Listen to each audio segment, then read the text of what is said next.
Uh-oh. Uh-oh.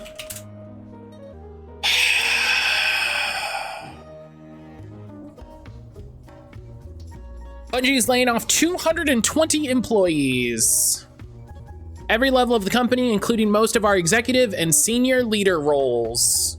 Working with Sony Entertainment and PlayStation Studios to find some of the staff jobs, including creating a studio at PlayStation that's working on a new game. Due to rising costs of development and industry shifts, as well as enduring economic conditions, it's become clear we need to make substantial changes to our cost structure and focus development efforts entirely on Destiny and Marathon. Yeah, just fucking farting along for like 5-6 years while you tried to like make a Netflix series or whatever the fuck. Didn't work. Shocker. So they're trying to, according to a post on BungieNet, moving 155 of those people to Sony Interactive Entertainment. So those people won't be just completely out of work. They're spinning off one of the things they were working on to PlayStation Studios to form a new studio. So over 5 years, it's been our goal to ship games in 3 enduring global franchises. You couldn't make one fucking good game.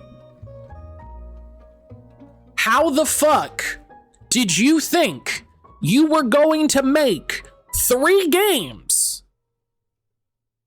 3. When you only sometimes manage to make one good game. It is absolute cockamamie bullshit for the CEO of the company, who absolutely is not losing his job, to get on this internet and say it is a difficult time for the company, right? How much did you fucking make?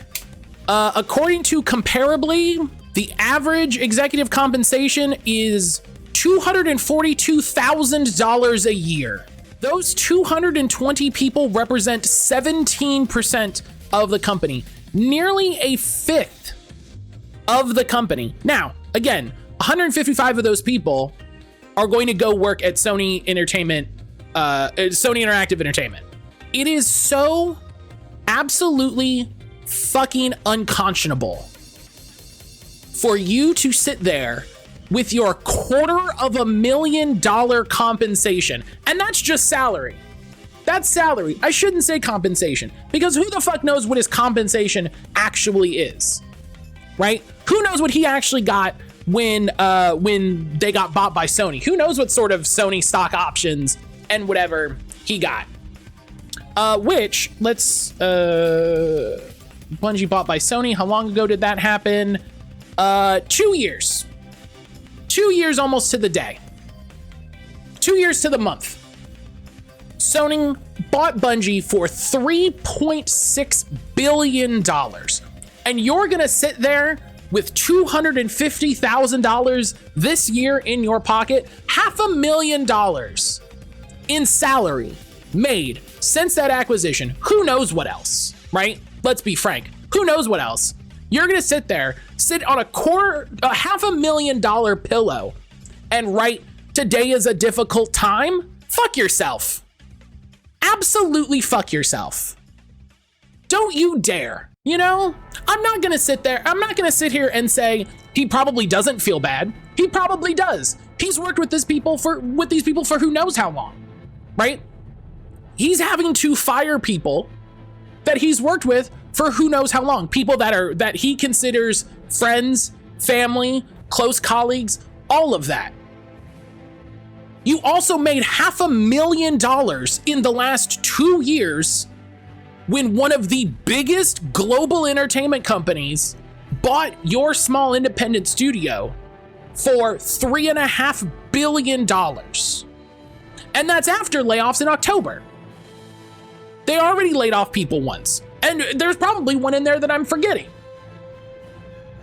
So don't you dare sit there and say how crushed you are, how upset you are, what a challenging time it is. It's such a challenging time to be the CEO of a company and have made $500,000. It's so challenging. It's so difficult.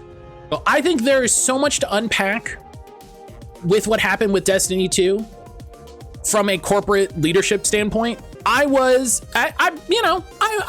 still a Destiny 2 fan, I would argue.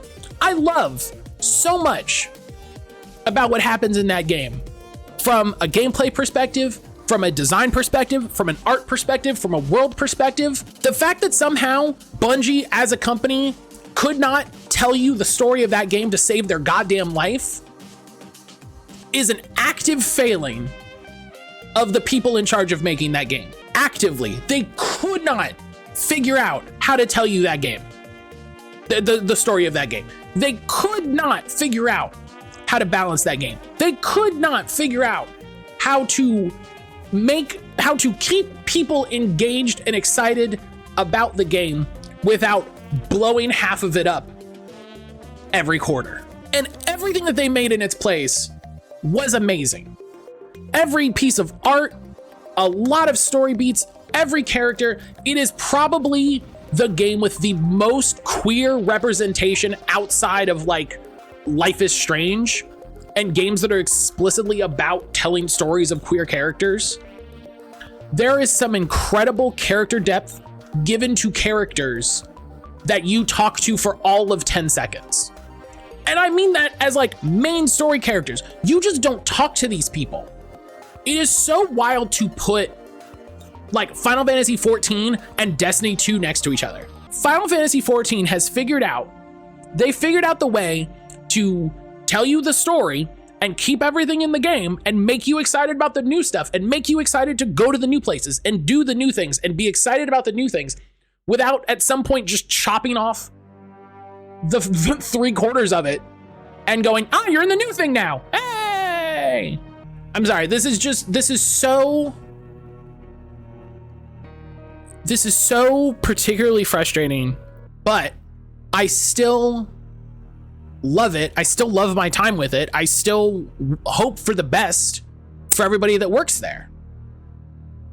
So to have their CEO come on and say what a challenging fucking time it is after completely mismanaging that company actively for the last 3 years